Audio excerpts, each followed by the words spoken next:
itu jalan itunya ya Ustaz ya. Perjalanan singkatnya lah ya. Pendidikan Ustaz Khalil Rustam luar biasa, Masya Allah. Alhamdulillah. Menarik nih Ustaz. Jadi tadi kan sudah kita singgung bahasi sedikit-sedikit ya Ustaz ya, tentang apa sih yang beliau anut ini sebelum sebelum beliau berangkat. Kan agak ada keanehan-keanehan gitu ya. Dibilang lah bahwasanya di Mekah itu sudah berubah begitu ya. Itu perubahan itu sendiri kan kita harus tahu tuh dari kapan berubahnya, terus perubahannya kemana gitu kan. Terus sebenarnya apa sih yang diyakini sama Ustadz Khalil Bustami sebelum sebelum belajar. Iya. Nah, sebelum sekarang lah, maksudnya apa sih sebenarnya Islam jamaah itu ya? Ya. Nah, mungkin kita masuk ke sesi kedua nih Ustaz. Kita kupas Islam jamaah itu sendiri Ustaz. Baik. Muasisnya tadi sudah tuh singgung, yang bernama Nur Hasan, Kiai Haji Nur Hasan Ubaidah. Beliau pun belajar di Arab ya. Di Arab. Masya Allah. Itu memang beliau belajar di sana Ustaz, atau berangkat ya Pak? Ya, mungkin nanti sedikit saya singgung menurut saksi mata yang mendampingi beliau di sana. Jadi berbicara Islam jamaah ini sebenarnya nama yang paling dikenal Islam jamaah. Islam jamaah. Awalnya, kemudian berubah lagi Darul Hadis. Saya tidak karena ini mulainya tahun 41. Ya. Saya belum tahu, belum ada. Nama Islam jamaah itu Ustaz ya? Ya. Jadi menurut yang saya dengar berganti-ganti nama lah. Pernah Islam jamaah, kemudian Darul Hadis. Kemudian perjalanannya mereka supaya lebih aman pergerakan itu, mereka bikin semacam organisasi. Dulu ada namanya YPID, kemudian Lemkari. Berubah lagi, sekarang menjadi salah satu lembaga dakwah Islam Indonesia. Ya. Dan itu, masih eksis sampai sekarang ya. Itu baju aja. Baju, ibaratnya baju. Kalau keyakinan, akidah, kemudian pengajaran dan lain, nggak ada perubahan. Isi tetap. Meskipun kulitnya berubah, sampulnya berubah. Iya, sampulnya berubah, isinya tetap. Kalau kita urutkan ya, memang sulit untuk kita simpulkan kemana sebenarnya pendiri ini mau membawa golongan ini, jamaah ini. Apakah dia mau membawa ke negara Islam, khilafah, ataukah dia hanya sekedar istilahnya bahasa Jawa itu ngotai, membelenggu umat supaya ikut dia, supaya ikut dia saja, ikut pelajaran dia saja, ataukah dia punya tujuan lain yang kita nggak tahu. Itu gambarannya. Jadi kalau saya menilai dari pergerakan yang saya rasakan dari kecil, dari doktrin yang dimasukkan, ya kita nggak bisa memastikan di antara mana nih arahnya kemana. Namun yang jelas banyak, kalau bahasa saya sekarang, promosi. Jadi bahasa yang keluar yang dipahami itu kalau dinilai secara sempurna dari penilaian bagaimana penyampaian dan pendalaman ilmu, kemudian praktek dalam keseharian, dan itu banyak yang istilahnya orang berjualan itu promosinya saja. Barangnya ini nggak asli. Contohnya begini, yang ditanamkan sejak awal bahwa ilmu yang disampaikan oleh Kiai Ubaidah ini adalah ilmu yang paling murni, paling asli. Itu doktrin awalnya itu. Iya. Paling asli, paling murni, paling benar. Mereka pakai semua tuh. Tidak ada duanya di Indonesia ini khususnya. Cuma beliau satu aja ya. Luar biasa. Sampai ada kata-kata begini, seandainya dulu beliau tidak pulang ke Indonesia, wah, nggak sampai. terbuka pintu surga kita. Pintu surga Itu buat orang doktrin Indonesia. saking dalamnya. Iya. Pertama ya masalah keilmuan, paling murni, paling asli. Nah, yang kedua didapat dari Mekah, berguru di Mekah. Pada saat di Mekah masih murni, nah gitu. Masya Allah. Gitu. Jadi ketika Nur Hasan masih di sana masih murni Masih gitu ya. murni. Ketika dia pulang sudah berubah. Sudah berubah. Intinya begitu, mafhumnya begitu. Mafhum. Tapi ditanamkan. Ini yang pertama kali. Jadi tidak ada ilmu yang murni kecuali yang dibawa oleh Haji Nur Hasan Al-Ubaidai. Jadi lainnya kalau enggak bid'ah, ya syirik, khurafat, takhayul, mereka bahasanya begitu. Di antara itulah. Bahasanya tetap begitu juga Iya, ya. bahasanya. Nah, terus sebenarnya apa yang mereka bawa ini, yang dibawa oleh Hasan? Dalam prakteknya yang disampaikan oleh beliau ini adalah bacaan 7 qiraat sabah.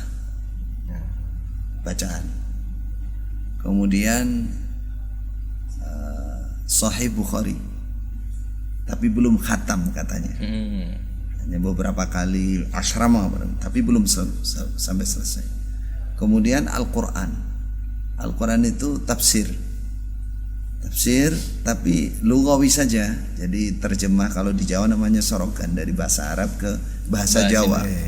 Dulu di sana di Islam Jamaah ini awal-awal nggak boleh bahasa Indonesia, Bahasa Jawa. bahasa Jawa. Sampai orang Medan, orang Harus bahasa Jawa. iya sampai sana kelasnya bahasa Jawa. Repot juga. Harus belajar bahasa Jawa dulu ya. Iya, Bukan bahasa dia Arab ya malah dia justru. memanai bahasa Jawa. Mereka anggap itu bahasanya imam, jadi bahasa pendiri, bahasa yang harus diagungkan karena harus mengagungkan imam. Imam ya. Awal begitu, tapi akhirnya ada perubahan, ditranslate lagi ke bahasa Indonesia. Dari bahasa Jawa yang mereka ngaji sorokan, yang mereka sediakan mangkul ini, ditranslate, dipindah ke bahasa Indonesia. Nah, itu. Akhirnya ada bahasa Indonesia. Singkat cerita, yang tersampaikan, yang disampaikan oleh Kiai Haji Nur Hasan ini adalah Sahih Bukhari, tidak hatam. Kemudian Al-Quran, Qiraatus sab'ah. ya, qiraat sab'ah, Al-Quran makna keterangan yang tidak pakai tafsir. Jadi ngajarnya itu langsung Quran kosongan gitu. Mushaf langsung. Mushaf kosong, muridnya nulis. Wah. Dia sendiri katanya juga pakai mushaf kosong. Mushaf kosong. Mushaf kosong. Makanya disitulah mereka yakin ini hafid, ini orang yang Siqah ini. Sebentar, ahli. mushaf kosong itu kosong dari terjemah atau Kosong dari terjemah ya. Kosong betul. dari terjemah. Ya, betul. Jadi tidak Berarti Arabnya ada, mushafnya ada. Ya, ada. mushafnya ada. Oke. Jadi mereka praktekkan istilah mangkul seperti itu. Tanpa kalau umumnya di mana-mana tempat mulai zaman dulu kan pakai tafsir. Pakai tafsir, pakai Kayak tafsir. kitab ya. Di Mekah Madinah termasuk guru-guru yang diaku sebagai gurunya Kiai Nur Hasan ya semua pakai tafsir. Masjidil Haram itu yang paling istilahnya jadi kurikulum muqarrarnya kan mesti tafsir Ibnu Katsir. Iya. Ya. Lainnya seperti tafsir Jalalain itu ada di ma'had sekolah kan. Kemudian tafsir An-Nasafi saya di kelas 2 kayaknya. Kelas 2 Thanawi. Tafsir At-Tabari hanya sebentar-sebentar aja, sedikit-sedikit. Jadi nggak pakai. Jadi mereka yang asalnya itu bukan santri, orang biasa, semua nulis. Sama saja. Luar biasa. Itu mereka katakan inilah mangkul yang murni, inilah cara ngaji yang benar. Iya. Mungkin di zaman itu sudah sangat spesial sekali, luar biasa. Luar biasa. Buka mushaf Al-Quran, langsung terjemah, langsung dia jelaskan gitu kan. Jelaskan. Luar biasa.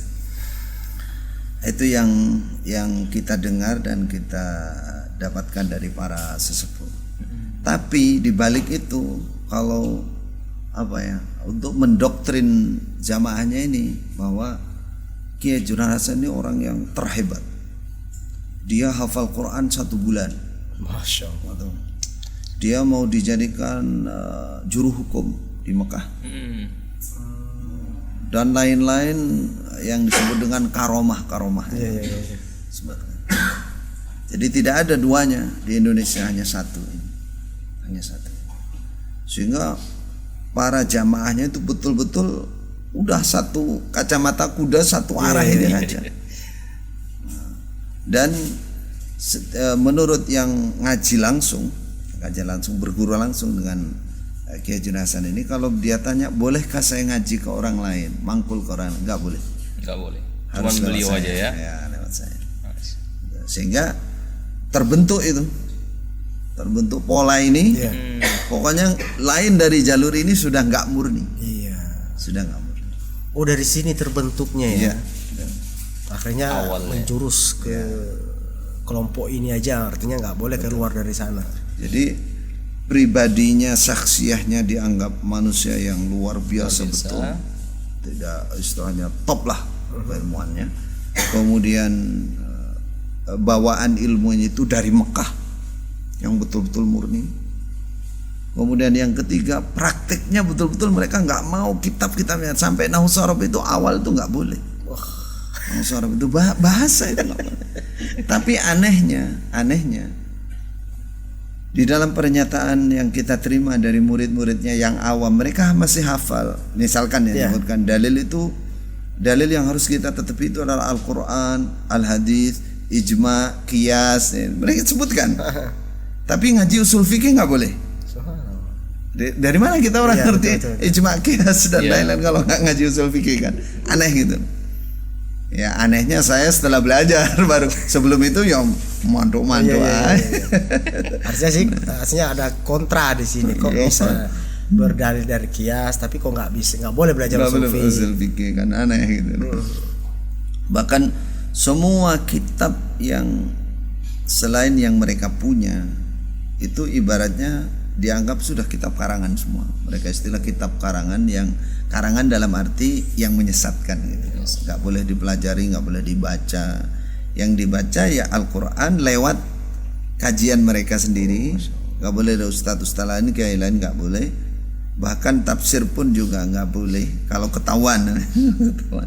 Tapi bagi yang muda-muda kadang-kadang dia kan ingin menyampaikan lebih enak. Kadang dia buka terjemah itu untuk perbandingan. Ada yang mulai katakan mereka itu sudah merezel dari kaidah yang ditanamkan di situ.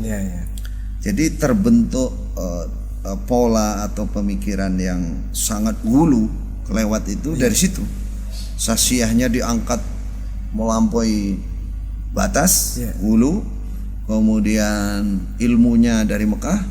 Kemudian promosi ini tadi, promosi tampilan depannya betul-betul Quran dan hadis betul. Ini yang masalahnya. Ya, jadi mereka punya himpunan itu, himpunan kecil. Itu juga diambil dari kutubus sitah, dari ayat Quran, kutubus sitah gitu.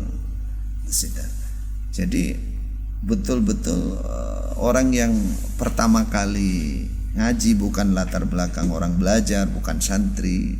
Wah, ini murni betul nih. Quran tenan nih gitu coba. Benar-benar ini. Ini yang baru asli katanya. Ini menarik dia. Menarik. Padahal setelah sedikit demi sedikit kita teliti setelah saya berguru ke Mekah, satu mengenai sahsiah beliau ini. Jadi saya bercerita apa yang saya dengar dari saksi yang menemani di sana. Namanya Mbah Haji Nur Asnawi. Kalau di Islam Jamaah itu fotonya digandeng, pasang kayak presiden sama wakil presiden itu di rumah-rumah mereka, kantor mereka itu semacam dipasang foto dua itu. Mbah Haji Nur Asnawi ini kebetulan juga kakek istri saya dari ibu. Dari ibu. Jadi mertua laki-laki ini sepupuan. Ya, jadi Mbah Nur Asnawi ini setelah pulang sama Kiai Haji Hasan ini diambil menantu ipar, didapatkan adiknya, punya anak putri, nikahkan. Jadi kakek istri saya juga. Nah, itu karena saya ingin tahu, setelah saya mantan baru saya sering ke rumah kakek ini. Karena beliau ini nggak tampil di umum, jarang sekali. Makanya saya curiga Ya walaupun curiga dalam arti saya ingin ngorek sebenarnya apa toh yang Iya. terjadi di balik. Nah, ini mengenai perjalanan belajar di sana. Menurut saksi mata ini, ya bahasanya beliau itu ya sak longgare wong ngaji. Sak longgare itu ya nggak terus mula sama Semaunya. ya selonggarnya. Selonggar. Padahal itu ceritanya yang dikemas ke Islam Jamaah Iya, ini wah betul-betul orang luar biasa, ahli belajar, ahli ilmu, ahli dan lain-lain gitu. Ya memang untuk standar umum ya hafal Quran, suaranya bagus, lagunya bagus. Kemudian tadi bisa menyampaikan makna keterangan, menterjemah. Tapi itu pun kan kalau kita lihat dari level orang belajar di Indonesia pun juga bisa orang menterjemah.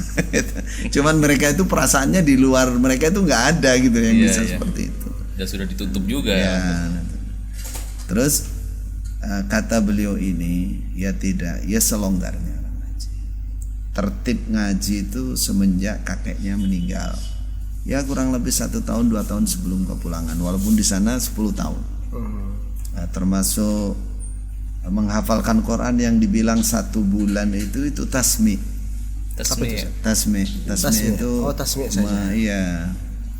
Jadi yang Mbah Nur Hasnawi sebelum Kiai Nur Hasan ini tasmi ke gurunya, katanya sih sebagian pada Syekh Abu Sama Abdul Zahir itu disemakkan dulu ke Mbah Nur Hasnawi ini. Katanya Mbah Nur, iya aku nyemak 1 bulan. Nah, berarti hafalnya bukan 1 bulan, Mbah. Yora. Yo teko itu wis apalan gitu. Mulai dari datang itu, bahkan sebelum ke Mekah itu di Madura, kebetulan di pondok nenek moyang saya juga. Di Madura sana di Batu Ampar. Nah. Sebelum ke Mekah sudah menghafalkan sambil tabarruk di kuburan Syekh siapa di Syirik juga ya. Luar biasa. Artinya di dalam di Islam Jamaah ini dikabarkan hafal Quran 1 bulan. Nah, saksi mata langsung, Iya. benar kan? Ya, sebelum ke Mekah aja sudah hafalan. Cuman tasmi itu, 1 tasmi bulan. itu sebelum kepulangan itu 1 bulan. Artinya Sam. setornya. Store ya, Setor store hafalan. Itu pun mungkin baca kali atau bagaimana Ustaz? Allah alam enggak ada. Jadi Iya, iya. yang Mbah Nur ini yang dia nyemak hafalannya. Nyemak hafalan 1 bulan.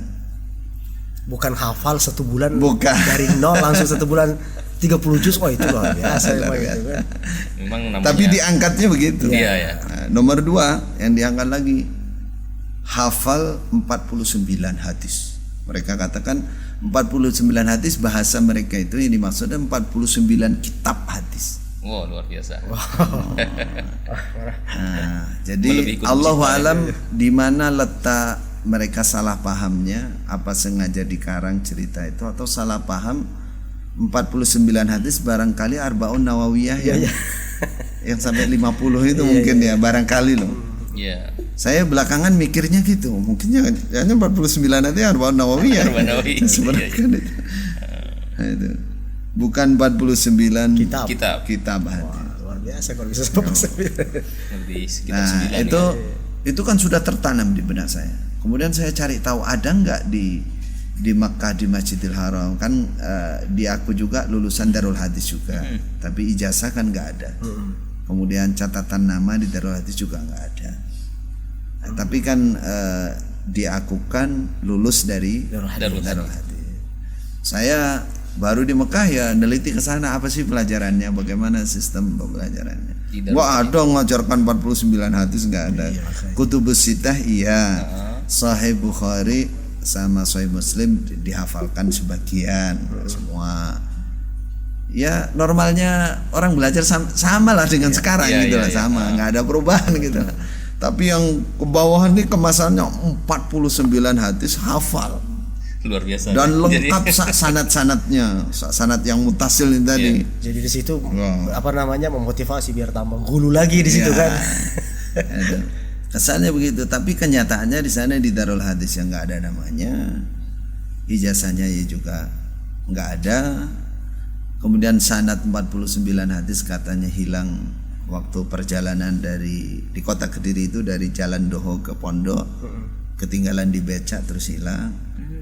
Tapi yang tanda tanya kalau itu sanad benar kan tinggal balik aja ke Mekah kan. Betul. Kan minta aja. Kalau ijazah kan tinggal merujuk aja. Proses lagi ya. Ya, kan mudah saja, bukan hal yang sulit gitu. Nah, itu semakin tanda tanya nggak benar nih berita-berita ini. Gitu. Kita nggak meremehkan kemampuan beliaunya, ya memang bagus, bacanya ada rekaman saya dengar juga bagus, penyampaian juga bagus. Cuman kalau dibilang hafal Quran 1 bulan, kemudian hafal 49 hadis di mana? Orang di Mekah saja itu istilahnya yang hafal seperti itu orang-orang tertentu saja. Hafal Kutubus Sittah itu memang orang-orang tertentu saja. Nah, itu. Jadi cara belajarnya ya biasa saja. Kemudian qiraah sab'ah itu juga nggak mengajarkan kaidahnya qiraah sab'ah. Jadi langsung baca aja. Langsung baca. Jadi Talaki itu saja. ya talaki itu aja. Kalau di Masjidil Haram kan 6 tahun itu. Ya. Di Darul Arqam itu.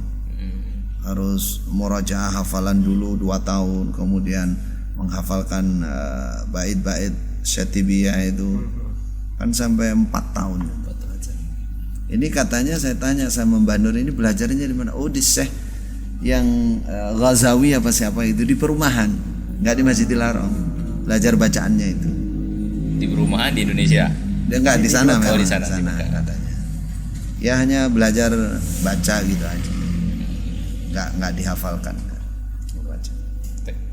Jadi kesannya itu yang membuat Islam Jamaah ini, Jokam ini, seakan ini orang yang Luar biasa ya. luar biasa. Terus diikuti dengan menurut mereka kehebatan para wali. Kehebatan para wali contohnya di Mekah, katanya pernah berdoa asalnya tempat-tempat beras itu kosong jadi penuh. Kemudian Masya Allah, sholat 2 dibumbui ya. rakaat, 2 rakaat, kemudian di bawahnya sajadah itu ada uang, dan lain-lain cerita yang aneh-aneh. Profat-profat yang aneh lah ya, untuk memperkuat kewaliannya gitu ya. Ya, dan itu memang betul katanya, dan itu terjadi. Cuman yang kita pertanyakan apakah itu betul karomah ataukah itu memang seperti biasanya punyanya aliran sufi dan lain-lain ya. Khurafat lah bahasanya. Maksudnya praktek-praktek zikirnya dan lain-lain itu kan itu yang mendatangkan, yang membantu kan justru jin, bukan. Ternyata kalau kita menilai lebih condong lebih ke situ daripada karomah yang diceritakan para salafus saleh. Dan karomah itu pun salah satu tandanya itu kan nggak bisa sewaktu-waktu, nggak bisa. Padahal ini pulang ini karomah itu muncul di depan demo.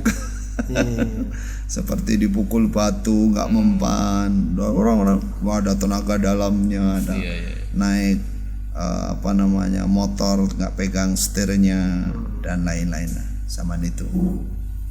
Ular, kemudian di duri salah guling-guling, kemudian dilindes mobil nggak mati ya kayak tukang-tukang sulap umumnya ya. Oh, itu mereka anggap ini kehebatan, ini wali ini. Kalau Islam Jamaah yang belakangan ini nggak begitu, ya memang secara umum masyarakat kan sudah nggak begitu peduli dengan hal seperti itu. Tapi kalau orang-orang lama justru itu sebagai penarik utamanya untuk ikut golongan ini. Jadi kita putuskan sampai di situ bahwa tercipta atau sudah terbentuk di Islam Jamaah itu hulu kepada satu orang. Yaitu tadi karena 3 hal tadi. Dari Mekah. Betul. Kemudian tampilan yang dikajikan itu betul-betul Quran dan hadis. Kemudian syakhsiyahnya Nur Hasan ini kalau diangkat yang tidak ada yang menandingi. Ada karomah-karomah lagi ya. Padahal kalau diteliti aslinya itu kok banyak kebohongannya di situ. Berarti ya masuk ke perkara gulu memang. Ya, betul. Ya ini memang kesalahan firqah dolah itu kan umumnya karena hulu kepada orang alim, kelewat batas di dalam. Ya ini Allahu alam apakah yang ngarang-ngarang cerita di diri kanan kirinya ataukah dari beliaunya sendiri, ya Allahu alam. Tapi yang kita dapat dari kecil, kalau saya dari kecil ya, tapi sekarang kan sudah tidak menjumpai, ya seperti itu. Ceritanya seperti itu, Ya, sehingga akhirnya apa?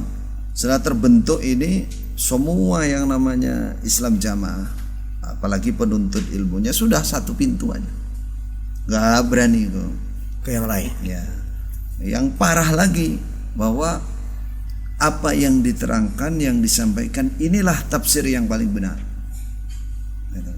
Yang lain salah. Ya, makanya kalau mereka ada sebagian dari yang membolehkan misalkan buka tafsir, bukan membolehkan sih.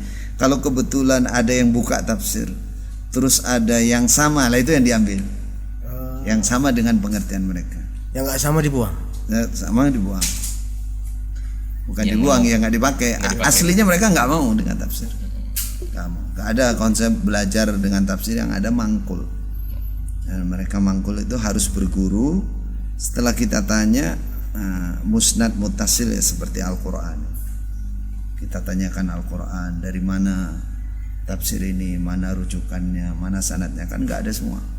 Tapi di sisi lain kayak buku-buku tafsir itu mereka tetap akui gitu, misalnya kayak tafsir Ibnu Katsir atau Tabarani atau Bari misalnya, itu tetap mereka akui kalau itu benar gitu. Atau nggak boleh sama sekali kita buka tafsir itu.